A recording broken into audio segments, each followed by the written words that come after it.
Kimia unsur transisi periode keempat.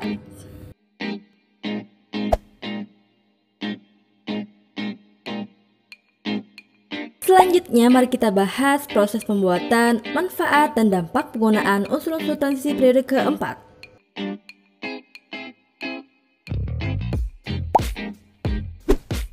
Unsur yang pertama adalah unsur skandium. Unsur ini adalah logam putih keperakan, bertekstur lunak dan stabil, tapi perlahan-lahan akan berubah warna dari putih keperakan menjadi kekuningan karena pembentukan skandium oksida.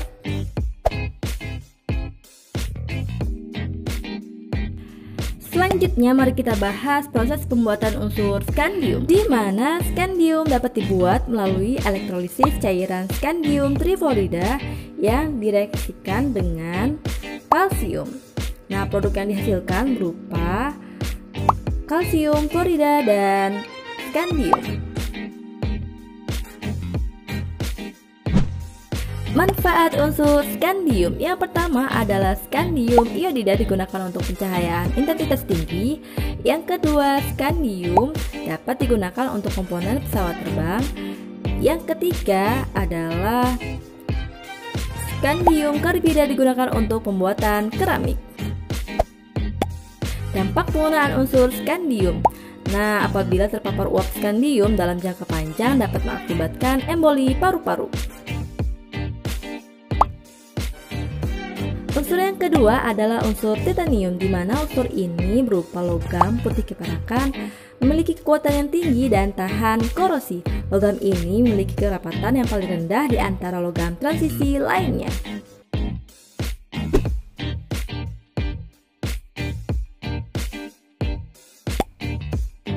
Adapun proses pembuatan unsur titanium ini dapat dibuat melalui dua tahap sebagai berikut. Yang pertama adalah pengubahan biji rutil menjadi titanium tetraklorida melalui reaksi dengan karbon dan klorida pada suhu 800 derajat Celcius. Tahap yang kedua adalah proses scroll, di mana titanium tetraklorida direduksi dengan magnesium pada suhu 1000 derajat Celcius menghasilkan produk berupa titanium dan magnesium klorida. Manfaat unsur titanium yang pertama adalah titanium dioksida digunakan untuk pigmen penting dalam cat. Yang kedua adalah alloy titanium digunakan untuk bahan pembuatan pesawat ruang angkasa. Yang ketiga adalah titanium dapat digunakan untuk pembuatan meriam dan rudal. Dampak penggunaan unsur titanium, di mana dampak yang terjadi apabila paparan titanium berlebihan dapat memicu sesak nafas, nyeri dada, dan batuk. Unsur yang ketiga adalah unsur vanadium, di mana unsur ini berupa logam berwarna abu-abu dan biasanya digunakan untuk bahan campuran baja. Selanjutnya mari kita bahas proses pembuatan unsur vanadium, di mana vanadium ini dapat diperoleh dengan dua cara sebagai berikut. Yang pertama adalah ferrovanadium, dihasilkan dari reduksi vanadium pentaoksida dengan silika dan besi. Adapun vanadium yang dihasilkan kadarnya 35–95%.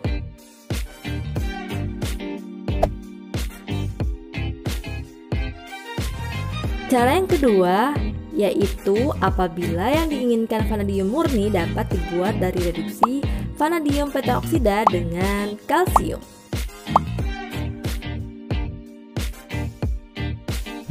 Manfaat unsur vanadium yang pertama adalah campuran vanadium digunakan untuk bahan campuran pembuatan baja. Yang kedua adalah vanadium pentaoksida digunakan untuk katalis di industri kimia dalam manufaktur nilon. Yang ketiga, vanadium dapat digunakan untuk lapisan dalam reaktor nuklir untuk mencegah korosi. Dampak penggunaan unsur vanadium, di mana apabila terpapar debu vanadium peroksida berpotensi mengalami iritasi mata, hidung, dan tenggorokan yang cukup parah. Unsur yang keempat adalah unsur kromium, di mana unsur ini berupa logam keras berwarna abu-abu dan digunakan dalam paduan atau alloy untuk meningkatkan kekuatan dan ketahanan korosi. Selanjutnya mari kita bahas mengenai proses pembuatan unsur kromium, di mana kromium dapat dibuat dengan dua cara sebagai berikut. Yang pertama adalah kromit, direduksi dengan karbon, menghasilkan ferokrom dan karbon monoksida. Cara yang kedua adalah logam krom, juga dapat dibuat melalui proses Goldsmith dengan reduksi kromium 3 oksida dengan aluminium. Adapun untuk memperoleh kromium 3 oksida ini dapat dibuat dengan cara natrium dikromat yang direaksikan dengan kokas. Manfaat unsur kromium. Yang pertama, kromium dapat digunakan untuk elektroplating. Yang kedua, kromium dapat digunakan untuk pembuatan pada baja agar tahan korosi. Yang ketiga, garam dikromat digunakan untuk sebagai oksidan dalam proses industri kimia. Dampak penggunaan unsur kromium, di mana dampak negatif dari kromium dapat menyebabkan gangguan paru-paru. Nah, kromium ini juga bersifat toksik. Unsur yang kelima adalah unsur mangan, di mana unsur ini berupa logam berwarna putih abu dengan titik leleh 1244 derajat Celcius dan titik didihnya 1962 derajat Celcius. Nah, logam ini bersifat keras dan mudah patah. Selanjutnya, mari kita bahas proses pembuatan unsur mangan, di mana unsur mangan dapat dibuat dengan dua cara sebagai berikut. Yang pertama adalah feromangan dapat diperoleh melalui reduksi biji pirosit dan biji hematit. Cara yang kedua yaitu mangan dengan tingkat kemurnian yang tinggi dapat dibuat dengan ekstraksi pirosit yang direaksikan dengan aluminium dan diakhiri dengan proses distilasi. Manfaat unsur mangan. Yang pertama adalah mangan dapat digunakan untuk pembuatan rel kereta api. Yang kedua adalah kalium permanganat digunakan untuk desinfektan. Yang ketiga adalah mangan oksida digunakan dalam komponen baterai sel kering Li-Clange.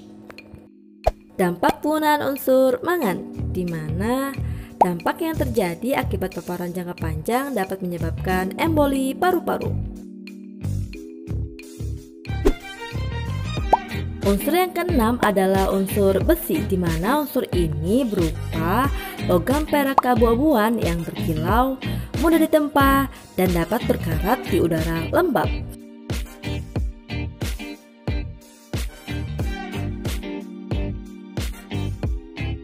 Selanjutnya, mari kita bahas proses pembuatan unsur besi, di mana besi dapat dibuat melalui dari biji hematit, magnetit, batu kapur, dan kokas yang terdiri dari 5 tahap sebagai berikut. Yang pertama, karbon, reaksi dengan oksigen, menghasilkan panas di bawah tenaga tinggi, suhunya sekitar 1900 derajat Celcius.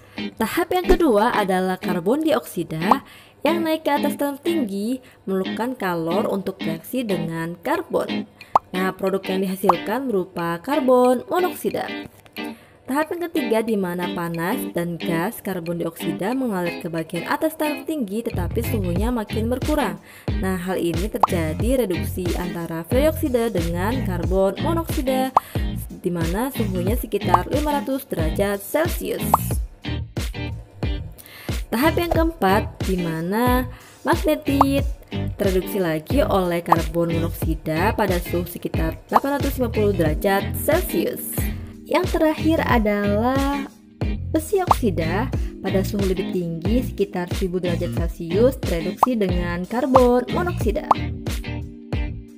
Manfaat unsur besi. Yang pertama, besi dapat digunakan untuk pembuatan baja. Yang kedua adalah besi arsenat digunakan untuk insektida.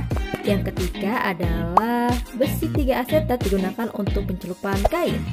Dampak penggunaan unsur besi, di mana dampak dari asap atau debu besi yang terhirup dalam jumlah yang banyak dapat mengakibatkan pneumokoniosis jinak atau siderosis. Unsur yang ketujuh adalah unsur kobalt, di mana unsur ini berupa logam mengkilap sedikit kebiruan, lebih keras daripada besi.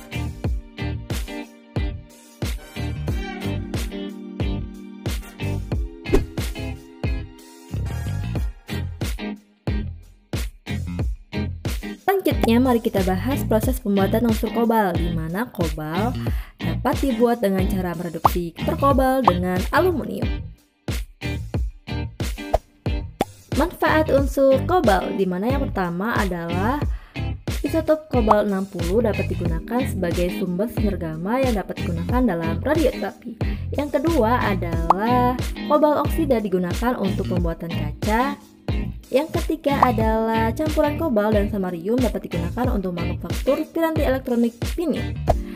Dampak penggunaan unsur kobalt, di mana dampak yang terjadi apabila terhirup kobalt dalam konsentrasi tinggi dapat menyebabkan asma dan pneumonia.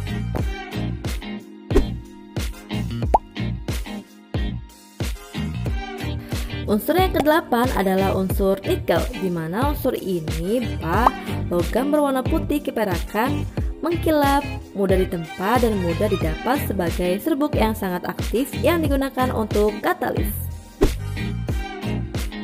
Selanjutnya mari kita bahas mengenai proses pembuatan unsur nikel, di mana nikel dapat dibuat dengan proses Mond yang terdiri dari 3 tahap sebagai berikut.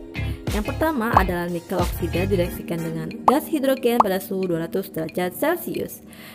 Tahap yang kedua adalah logam nikel direaksikan dengan karbon monoksida berlebih pada suhu 50 sampai 60 derajat Celcius. Tahap yang ketiga di mana campuran antara karbon monoksida berlebih dengan nikel karbonil dipanaskan sampai suhu 220 derajat Celcius sampai 250 derajat Celcius. Manfaat unsur nikel. Yang pertama adalah campuran antara tembaga dan nikel atau kupronikel dapat digunakan untuk pembuatan uang logam. Yang kedua adalah nikel dalam stainless steel dapat digunakan untuk alat-alat konstruksi tahan korosi. Dan yang ketiga adalah nikel dalam monel digunakan untuk komponen anti karat pada industri kimia. Dampak penggunaan unsur nikel, di mana paparan nikel dalam jumlah yang besar meningkatkan resiko kanker paru-paru.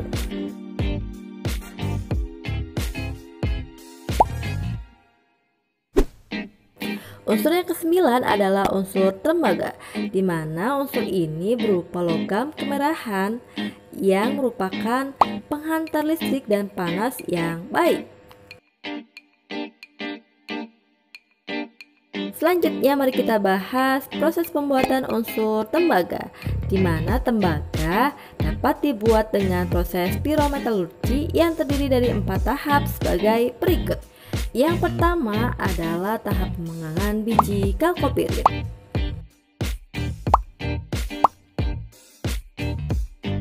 Tahap yang kedua adalah tahap pelelehan, di mana dengan menambahkan silika ke dalam campuran besi 3 oksida atau free oksida.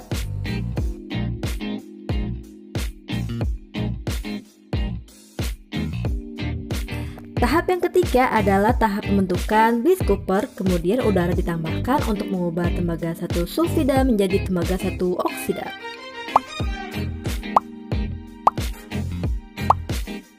Tahap yang keempat adalah tahap pemurnian tembaga. Nah, campuran tembaga 1 sulfida dan tembaga 1 oksida mengalami reaksi redoks khusus menghasilkan tembaga tak murni. Manfaat unsur tembaga. Yang pertama adalah tembaga dapat digunakan untuk pembuatan sutra yang dicampurkan dengan amonium hidroksida. Yang kedua adalah tembaga asetat digunakan untuk fungisida dan insektisida. Nah, yang ketiga adalah tembaga oksida digunakan untuk pewarnaan keramik. Dampak penggunaan unsur tembaga, di mana dampak yang terjadi apabila terkena paparan jangka panjang dapat menyebabkan iritasi hidung.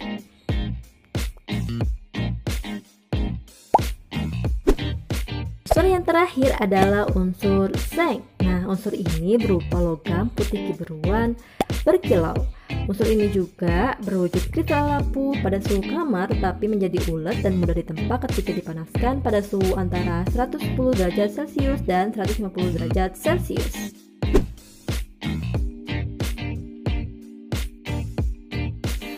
Selanjutnya mari kita bahas proses pembuatan unsur seng, di mana seng dapat dibuat dengan cara pemanggangan biji seng sulfida pada suhu 800 derajat Celcius. Kemudian reduksi seng oksida dengan kokas pada suhu 1400 derajat Celcius.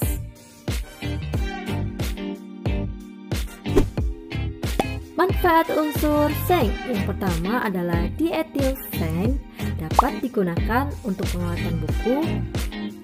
Yang kedua adalah seng dapat digunakan untuk lapisan selama proses galvanisasi. Yang ketiga adalah seng dapat digunakan untuk sel baterai kering. Dampak penggunaan unsur seng, di mana dampak yang terjadi apabila menghirup seng oksida dapat menyebabkan penyakit Zingsel.